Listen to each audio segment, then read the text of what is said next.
Like and subscribe on the way in the door. My people, I hope you all are having a fantastic day today. So let's talk about the thing that everybody's been talking about. And that is, are the Lakers better off without LeBron James? Because it certainly appears so. If you want to see a great breakdown of that, Angry Old Hoops just put out a video about that that's very detailed, that you guys will be interested in. But let's talk about this. I think we all know the answer to this, but let's talk about the reason why that the Lakers are better off without LeBron James. Why do the Lakers seem to do better with Anthony Davis? Well, my first thought on this is simply that Anthony Davis plays defense. Anthony Davis plays defense. And when you think about defense, again, we all know this. Defense is mostly an effort-based skill. It's how much effort you are willing to put into it. I would argue there's probably some players who don't get necessarily a lot of blocks and steals that still impact the game on the defensive end just because they put in the effort, just because they put in that hustle. They might not have the best timing as far as getting blocks or timing as far as getting steals, but they put in that effort of hustle, of making it as difficult as possible for their man to score, that it makes a big impact. Again, we've talked about this with Michael Jordan. Michael Jordan, like any other great player, he has had bad games. Now, he's never had a bad series. You can't point to Michael Jordan in the playoffs and say he had a bad series, but he has had bad games. But one of the biggest difference between Michael Jordan and LeBron James, and I would say between LeBron James and anybody who in the top five, like I said, whether you're talking about your Kareems or Magics or Birds or Kobe's, Tim Duncan's, is that when LeBron James has a bad game, he never has any other way to affect the game. Because he's not consistent at anything, and because he's a front runner, his whole mood and intensity changes based on whether things are going good for him or not. So in other words, the better his stat padding is going, he's more likely to play more consistent defense. But, again, when things aren't going good for LeBron, he tends to just abandon ship. So, so defense. That's the first reason why I think AD is more effective, more impactful to the team than LeBron James. Now, another reason why I think Anthony Davis is more impactful is because Anthony Davis is not a stat padder. I think we all wish Anthony Davis could be more consistent on the offensive end, but I would argue that him not being as inconsistent on the offensive end is less of a problem than LeBron James being inconsistent in every aspect of the game. And again, this is because LeBron James is a stat-conscious player. Like, fanboys, you can't deny this.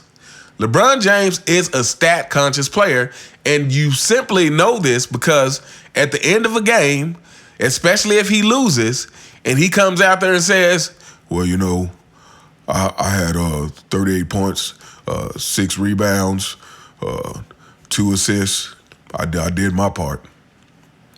When he comes in the post-game interview and starts reciting his stats, he is a stat-conscious player. I don't think that's something that most rational NBA fans could deny, except the members of the CFL. So, because Anthony Davis is not a stat padder, and this is important because it goes back to what we've said about LeBron James quite a few times on this channel. LeBron James is the jack of all trades, master of none. This is not a good thing to me in any field that you are trying to be the best at. Any field that you're trying to be the best at, you have to have a specialty. Like, you can be great at all things. Like, no one can deny that that Michael Jordan was great at all things. Michael Jordan was great on the offensive end.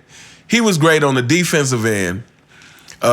He's an underrated passer. He is a great passer. He's a great rebounder for somebody at his position. You know, he's underrated in a lot of things. But Michael Jordan is known to be the greatest scorer that the game has ever seen. So while he is great at all these other things, you know, there is something about him that stands out. And I think this is important. I think this is important for everybody who's considered a certain caliber of superstar. Again, I would argue everybody in the top 5 has something about them that stands out. Whether it's Kareem with the sky hook, whether it's Magic and his passing, whether it's Bird and him being, I would say, a great scorer and passer and fundamentally sound. Whether it's Kobe, again, another great scorer. Tim Duncan, the big fundamental. You know, these players have something about their game that is like, this defines them as a player. LeBron James does not have that. All we hear with LeBron James is bigger, stronger, faster. He's bigger, he's stronger, he's faster, jumps higher. You know, half of that, which is lies.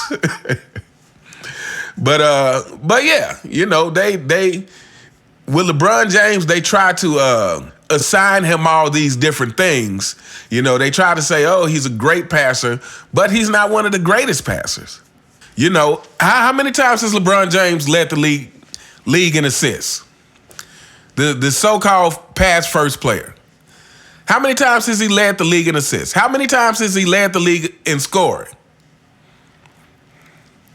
You know, how many times has he been the best person in any particular category in the league?